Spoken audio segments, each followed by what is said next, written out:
I am Rebecca from ChemKnits. Recently, I dyed some yarn for a Dyepot PS video, multiple different colorways, inspired by this stunning bird. And I realized as I was washing the yarn that there was a colorway I was intending to dye, but I just didn't. And so I want to dye that colorway here today for just a follow-up video and just another way that you can create multiple different colorways using one color palette. Today we're gonna do sort of a layered color resist technique where we're gonna dye twisted skeins of yarn in a catering steam pan and pour these other colors on top in, well, whatever way seems to fit best for us. But let's go take a look at our dye colors. In the Dyepot PS video, I used these 4 colors plus pink orchid, which I'm leaving out today because I feel like we can achieve multiple pink tones using the deep magenta, and pink orchid strikes so fast that I don't think it'll be missed.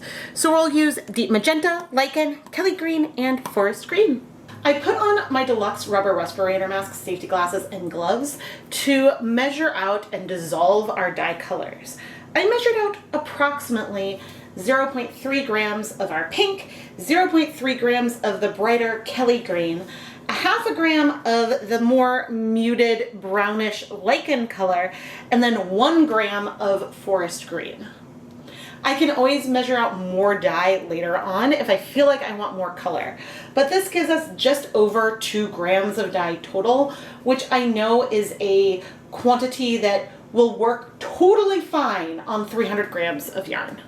I dissolved our dye in some hot tap water, and I wasn't worried about the volume that I was dissolving the dye into because my plan is to use all of this dye and honestly to dilute it further before applying it to our yarn. We're going to use my electric hot plate today, and I'm going to come over with 300 grams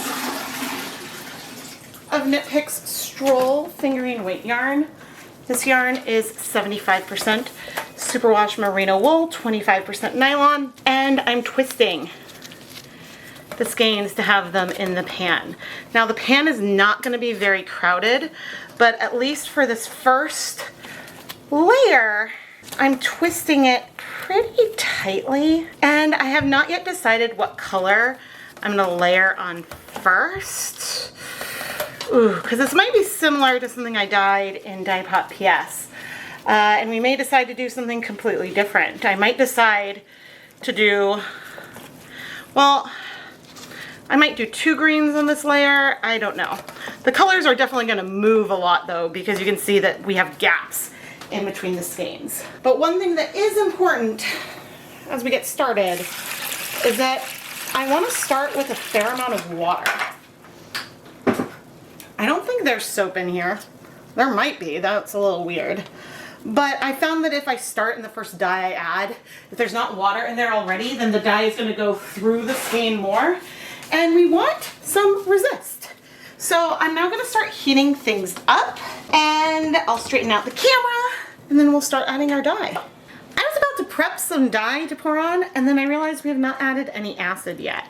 So let's go ahead and add 1, 2, 3, 4 tablespoons of white vinegar and a little bit because I had some in the cup. Now, you might wonder why I decide to add the amount of dye that I decide to add versus sometimes I don't. And honestly, it comes down to a gut feeling over time. You'll get a sense of how much dye you need to add per, or how much acid you need to add per volume of water for the colors to strike. I just poured most of the lichen dye that I mixed into a liter of water. And we're gonna start adding this on. The reason why I am adding this with so much water is so I can spread it out. Now in this middle area, I'm adding the lichen onto the top of the yarn, but otherwise I'm not adding it on the tops down here. And that is intentional. The color is spreading and it may go over the tops over there. I'm adding some in the middle as well. But I'm gonna leave that open because I think that's where I'm gonna pour on the more forest green color. And as I'm doing this, things aren't that hot yet, but we know that this is a color that breaks. So I'm very curious to see what will happen. And I think I want more acid.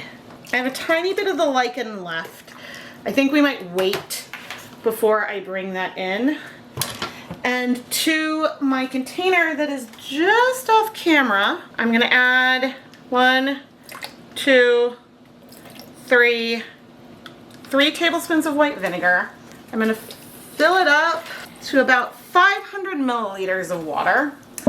And then I'm gonna add about half of the forest green dye to that, approximately. Okay, and now with this one, we're gonna come in and we're gonna concentrate this color on the ends. And yes, this color is gonna move through, but I'm specifically focusing on the ends of our yarn where I'm adding it, even though it's gonna move on to those side areas as well. Now the forest green, if we remember the other colors, was a major player there. And that is okay. So I initially wanted the forest green to go all over, but then I sort of changed my mind. Okay, I think we've got a lot of water volume here. The yarn is still floating.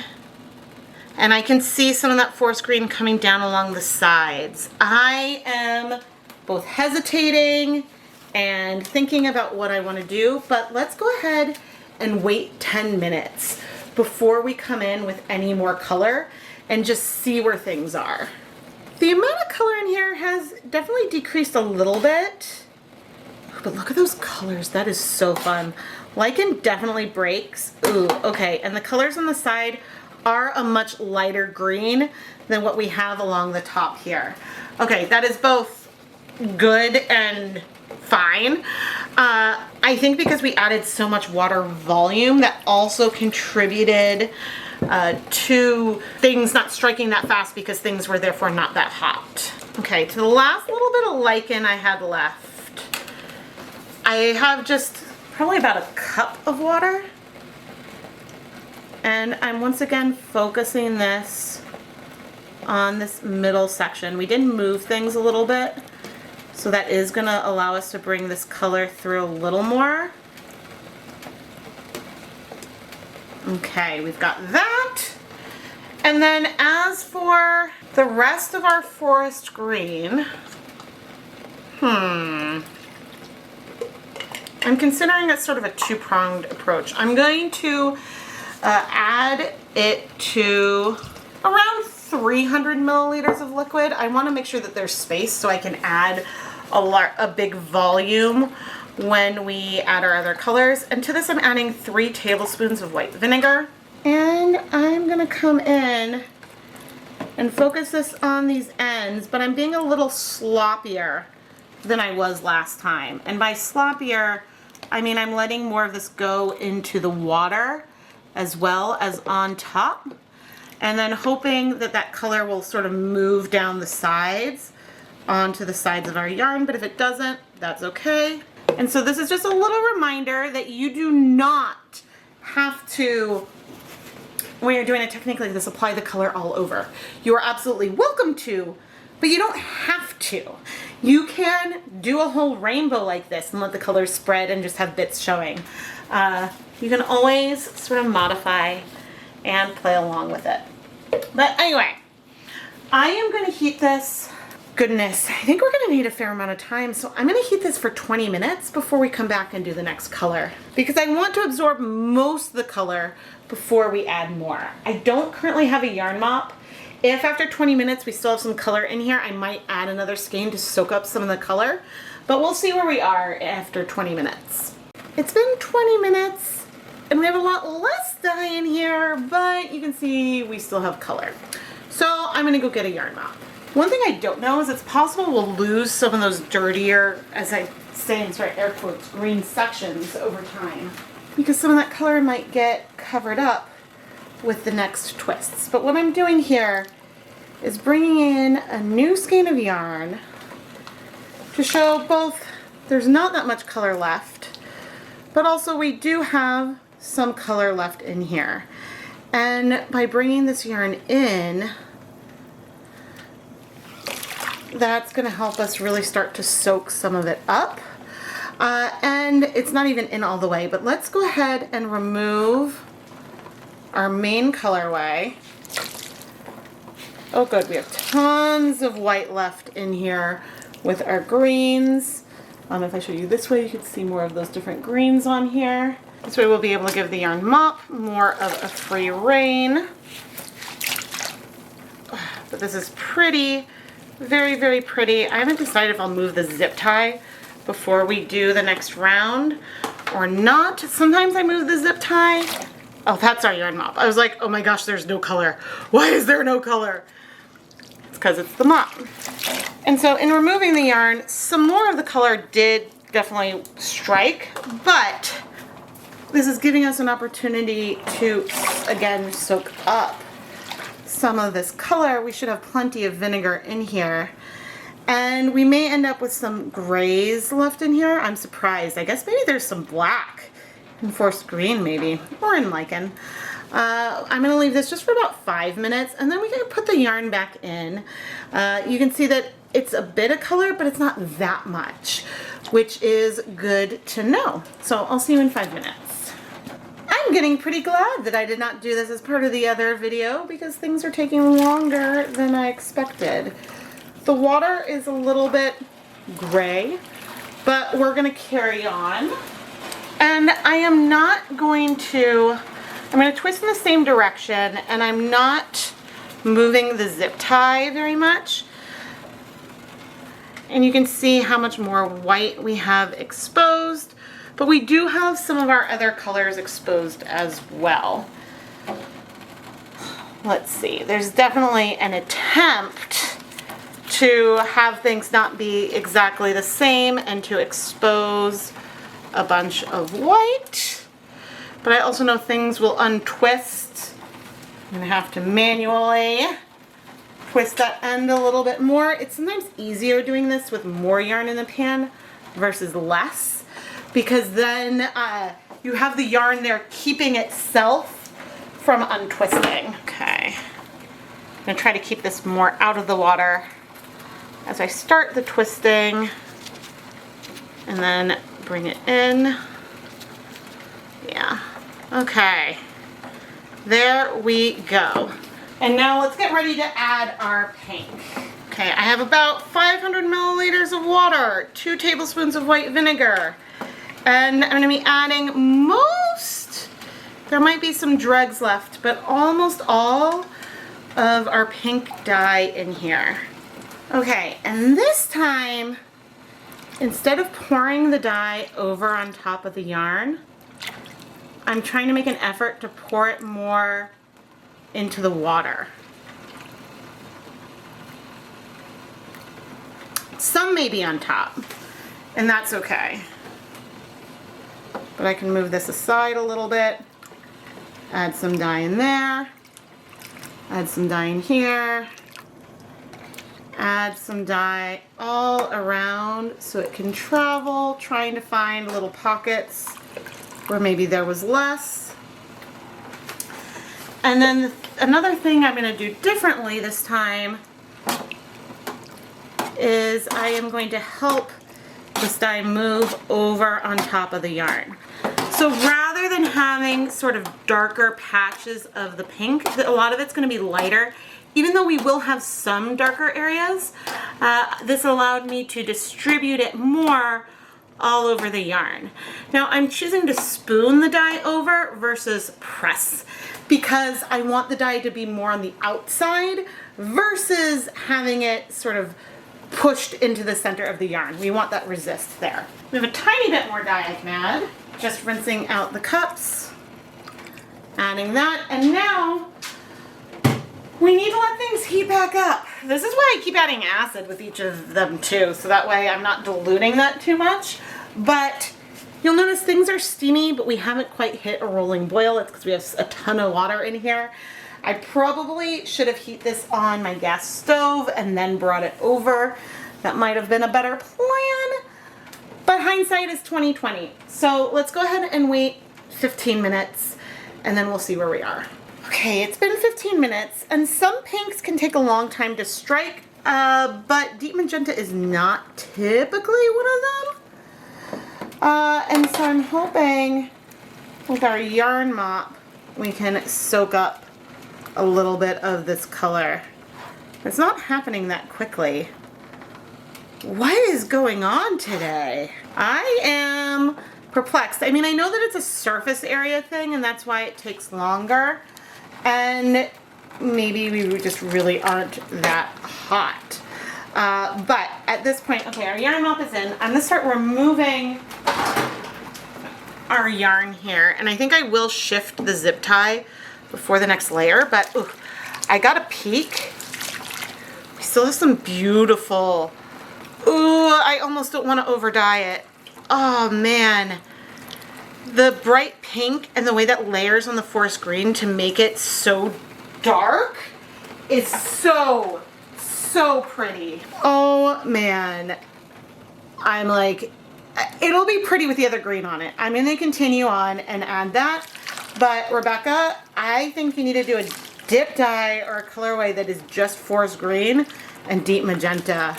I think the two of those create something magical.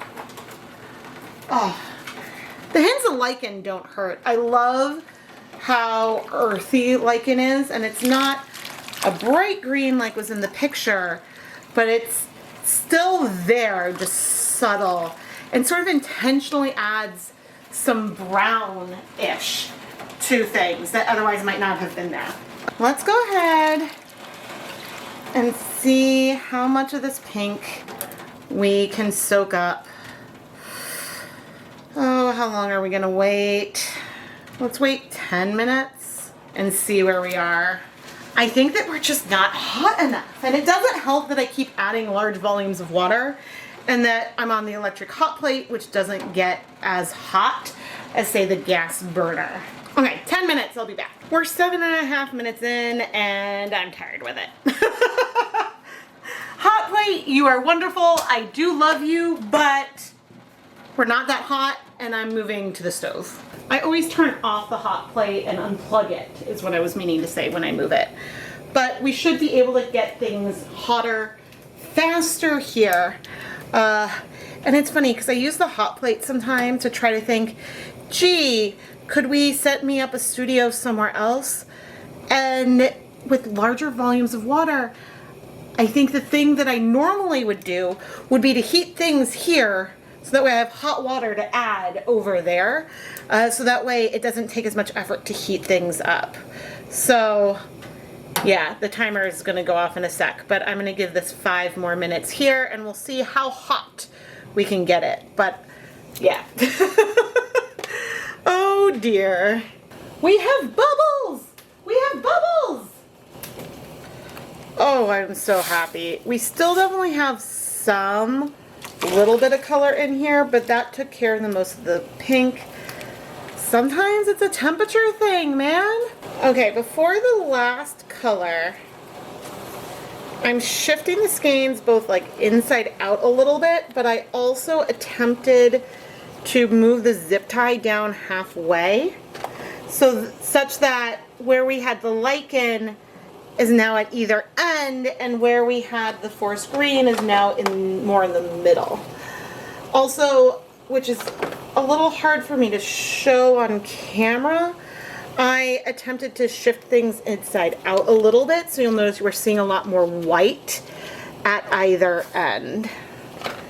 And once again, I can do this. I'm going to reduce the heat to medium. I think part of the issue could also be about the contact between the hot plate and the bottom of this pan. It doesn't make great contact because, don't get me wrong, the hot plates get nice and hot.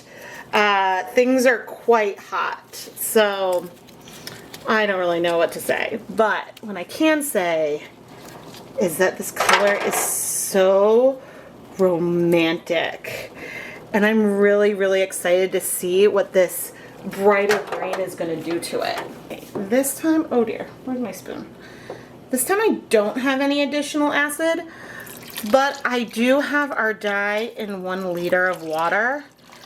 And I'm just trying to spread this green all over as much as I can. Kelly green, like emerald green and some other greens. I know I'm tapping that, but I'm gonna spoon the color over in some of these other sections. It's a color that takes longer to strike, which is why it's the last one I'm adding. That was intentional because I knew it's gonna take more time. But now that we have it nicely spread out, now I'm gonna come in with a little bit more acid that I'm adding here over the top, just because I was able to spread it really well, sort of all over everything. And now we really need to just wait, and we're gonna wait 30 minutes and cross our fingers that we absorb a lot of this color in that time. It's been 30 minutes and most of the color is in our yarn. And oh my goodness. Oh, I love those deep colors. And I love that we have so much white left too. That is always a treat.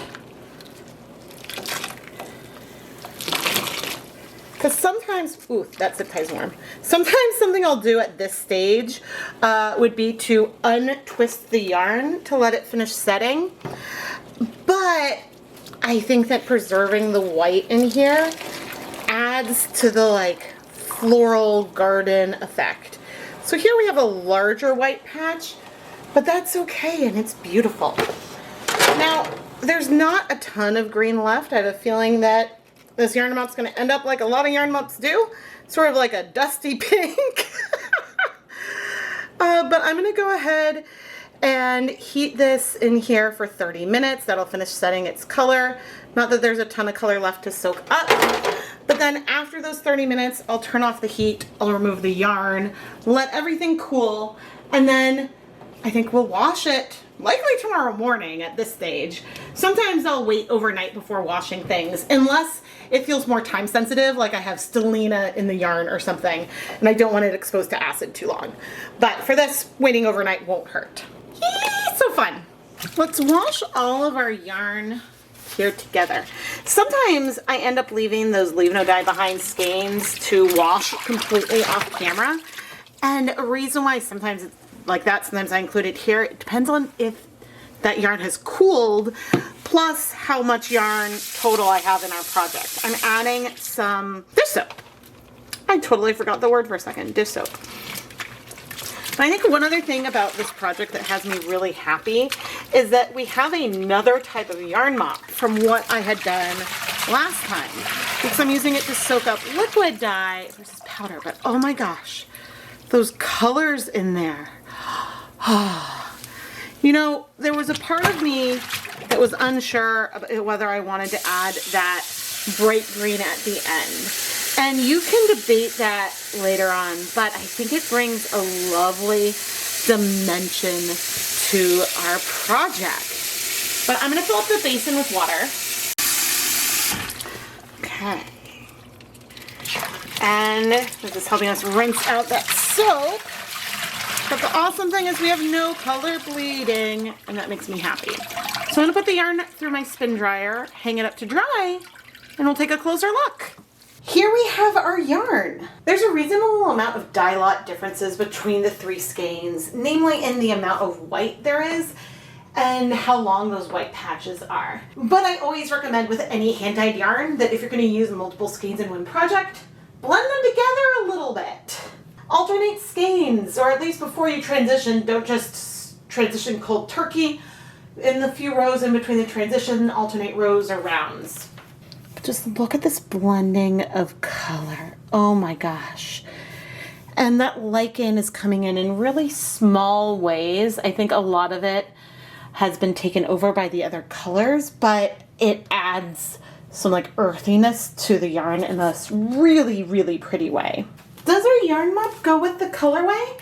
It does a little bit. I think the main thing keeping me from saying, ooh, this is a great pastel to go with it, is that our main colorways have some of a more pure white, and this yarn mop does not. This is a lovely neutral color, and it has some of the elements of both gray, ironically, pink and green. But I don't know, I mean, you certainly could do it, but immediately I don't look and be like, oh, this is the perfect thing to pair with this color. I think if we had a little bit of white in here, then it would be absolutely perfect.